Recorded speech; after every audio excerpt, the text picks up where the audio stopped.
तो आज का जो हमारा शेयर रहने वाला है वो है home first finance company India limited. Share में बात कर ले तो फ्राइडे को बहुत ही शानदार तेजी देखने को मिला, पूरा मार्केट में प्रेशर बना हुआ है, बट ये शेयर कंपनी हमें बहुत ही बेहतरीन भागते हुए देखने को मिला। अप्रॉक्स 6% की तेजी एक सिंगल डे पे, और वही एक महीने की बात कर ले तो 1.16, 6 मंथ्स की बात कर ले तो 21% की गिरावट है हमें ऊपरी लेवल से। ओके, और वही अगर हम एक साल की बात कर ले तो अप्रॉक्स 11% का एक अच्छा रिटर्न बना के दिया कंपनी ने। बट एक अच्छा रिटर्न के बाद कंपनी अप्रॉक्स 1519 का पहुंचा।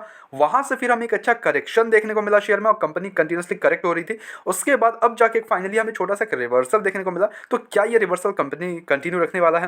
Eight the same time company के रिजल्ट्स आ गए हैं, एंड रिजल्ट्स के बाद यू नो व्हाट हैपेंस की काफ़ी सारे जो ब्रोकरेज हाउसेस है वो टारगेट्स वगैरह प्रोवाइड करते हैं, तो उनमें से ये भी एक इसके भी टारगेट्स वगैरह प्रोवाइड किए गए हैं जेपी मॉर्गन की तरफ से। तो वो थोड़ा चेकआउट करेंगे, थोड़ा रिजल्ट्स को भी चेकआउट करेंगे, तो ये पूरा वीडियो आपको हर एक चीज़ कवर कर लेगा। तो प्लीज़ वीडियो में अंत तक बने रहो, चीज़ों को समझो। Directly we will dive into this company. इस समय तो पहले इसके आपको टारगेट्स दिखा देता हूँ।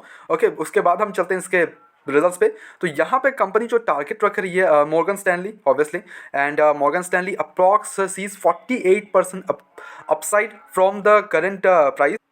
तो थोड़ा सा नीचे आते हैं हम, एंड न्यूज़ वगैरह हम सॉरी रिजल्ट्स वगैरह हम बाद में चेकआउट कर लेंगे। पहले हम चेकआउट कर लेते हैं इसके मॉर्गन स्टैनली क्या बोल रहा है। तो Morgan Stanley maintains an overweight rating on home finance sees है, setting a target price of 1640 rupees का टारगेट दिया गया है। मतलब अपना जो हाई था पहले 1519 के आसपास, उससे भी ज़्यादा का target 1640, and it sees 48% upside from the current levels. अभी का जो लेवल चल रहा है इससे 48% अपसाइड का इन्होंने हमें ओवरवेट के रेटिंग दिया हुआ है। ठीक है, तो ये टारगेट ऐसा नहीं है, देखो हर एक कंपनी पे टारगेट्स निकल के आते हैं, तो ये कंपनी पे टारगेट निकल, बट ऐसा नहीं कि कंपनी का टारगेट कल ही अचीव हो जाएगा और कल ही आपको 1600 दिखा देगा ना।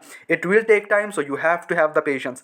तो हम डायरेक्टली यहाँ कंपनी के रिजल्ट्स पे आते हैं अब, कि कैसे रहे रिजल्ट्स की इतना बेहतरीन हमें 48% का अपसाइड देते हुए देखने को मिला, वो भी मॉर्गन स्टैनली की तरफ से।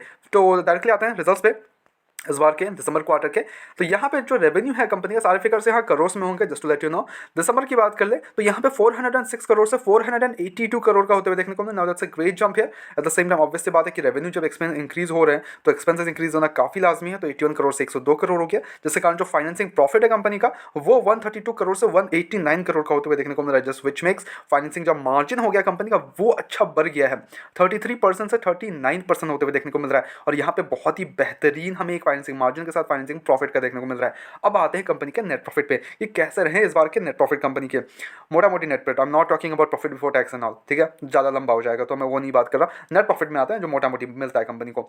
तो इट इज़ नाउ 97 करोड़ से 140 करोड़ होते हुए देखने को मिल रहा है, and it clearly shows that company is now all time high के आसपास इनका नेट प्रॉफिट आ गया है 140 crore. Now this is the all time high net profit, ठीक है, जब से ये कंपनी लिस्टिंग में हुई है। पहले भी देखोगे तो ये 100 के अंदर ही मतलब मार्केट कर रही थी profits now, but now it's crossed 140 crore rupees. 140 crore का नेट प्रॉफिट निकल के आता है। अब वही अर्निंग पर शेयर की बात करें तो वो भी इंक्रीज होना काफ़ी लाजमी, बिकॉज हर एक फैक्टर में कंपनी इंक्रीज दिखा रही है। तो 10.86 से 13.49, बहुत ही शानदार नेट प्रॉफिट हमें इस बार देखने को मिला कंपनी की तरफ से। And I am not sure, see I am not saying कि हमें इसी क्वार्टर में देखने को मिल रहा है या इसी ईयर में देखने को मिल रहा है। काफ़ी एक अच्छा एक्सपोनेंशियली ग्रोथ है कंपनी की तरफ से। Now that's a great number sir for this company, ठीक है, जिसके कारण हमें इतनी बेहतरीन रिजल्ट्स के बाद ही कंपनी पे 48% का अपसाइड निकल के आता है, वो भी जेपी मॉर्गन की तरफ से। एंड उसके बाद शेयर 6% भाग जाता है। अब आते हैं थोड़ा फंडामेंटल्स पे। यस, थोड़ा सा लंबा हो रहा है video, yes I know this, बस आपको समझाना भी चीज़ें बहुत इंपॉर्टेंट है। अब देखो मार्केट कैप 11,000 करोड़ के आसपास है, बट जो स्टॉक का पी स्लाइटली ओवर वैल्यू दिखा रहा है 23.3 का है, which is makes industry P से थोड़ा सा अपसाइड पोटेंशियल अभी भी है, लाइक 15.8 से 23.83 चल रहा है। डेप्ट वगैरह देखेंगे नहीं, बिकॉज फाइनेंस वाली कंपनीज में हम डेप्ट वगैरह चेकआउट नहीं करते हैं। डिविडेंड यील्ड 0.33 का है।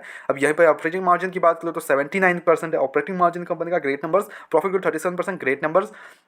PG ratio 0.86, great numbers. Petros को डाउन है ऑब्वियसली। इन्वेस्टर्स की बात कर ले तो यहाँ पे 12.35% हमें होल्डिंग जो है प्रमोटर्स का देखने को मिल रहा है। इन्होंने थोड़ा रिड्यूस किया अपना स्टेक, पहले इनके पास 14% का स्टेक था, but now it's reduce to 12%। But खरीदा किसने है ये भी तो देखो, प्रमोटर्स ने बेचा तो किसने खरीदा है? क्या पब्लिक ने खरीदा है? नहीं, यहाँ एंट्री हुई है एफआईएस की तरफ से। एफआईएस के पास continuously increasing their stake, FIs are continuously increasing their stake. और वही डीआईएस की बात करें तो इन्होंने भी स्टेक अप्स एंड डाउन करते रहते हैं, बट या पहले अगर कुछ ईयर्स से देखोगे तो या 19-18% से हमें डायरेक्ट 28% 27% का होल्डिंग्स देखने को मिल रहा है। यहाँ भी बढ़िया जंप है। At the same time public से यहाँ पे रिड्यूस होते हुए देखने को मिल रहा है।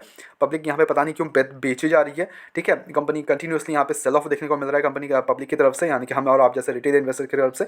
बट या नो डाउट कि एफआईएस और जो एफआईएस प्रमोटर्स एंड डीआईएस का जो एक्सपोजर होता है वो बहुत बेहतरीन है। एट द सेम टाइम अब आते हैं थोड़ा सा अब इस लेवल्स पे करना क्या चाहिए? See this is the great levels to entry out से, ठीक है, बिकॉज शेयर अपने ऊपरी लेवल से काफ़ी ज़्यादा करेक्शन पे बैठा हुआ है एंड ये लेवल्स बहुत ही शानदार है, किस लेवल्स पे आप एंट्री ले सकते हो एंड बेहतरीन हमें एक जंप भी देखने को मिला पिछले दिन ही, ठीक है, रिजल्ट्स के बाद काफ़ी अच्छा खासा रनअप भी दे रहा है, तो आउट से कि देखो अच्छा और वॉल्यूम के साथ एक अच्छा जंप देखने को मिल रहा है, तो यहाँ से थोड़ा सा हम रिवर्सल के आसार रख सकते हैं अगर मार्केट ने साथ दिया तो, because market are like crazy like up and down, ठीक है, तो वो भी ध्यान रखना होगा। At the same time 25% plug कर सकते हो आप इस लेवल्स पे, अपने जो पोटेंशियल लाइक 1500 का जो टारगेट है वो उसको एक टारगेट मान सकते हो and you can go at like 25%। Again अगर वहाँ से गिरावट होता है किसी रीजन से कोई कारण, तो वहाँ भी आप 25% फिर से डाल देना, तो उससे क्या होगा, आपका एवरेज प्राइस डाउन हो जाएगा, ठीक है, तो you can approach this step, okay.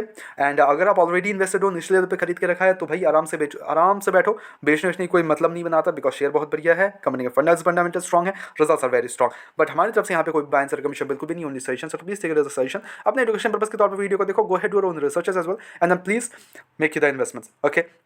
At the same time I want say this कि काफ़ी सारे रिजल्ट्स वगैरह के एनालिसिस वीडियोस आते रहते हैं, तो उसके लिए चैनल को सब्सक्राइब करो, थोड़ा सपोर्ट दिखा दो, okay, it will help me as well and it will help our channel as well to grow, ठीक है। And at the same time काफ़ी सारे बजट पिक्स वगैरह मैं ला रहा हूँ, मैं every single day budget picks वगैरह बना रहा हूँ, ठीक है, एवरी सिंगल डे एक एक वीडियो डालूंगा जिसमें एक शेयर के बारे में बात करूंगा जो आपका बजट पिक रहने वाला है फॉर February 1, बिकॉज February 1 हमें मार्केट खुलते हुए देखने को मिल सकता है।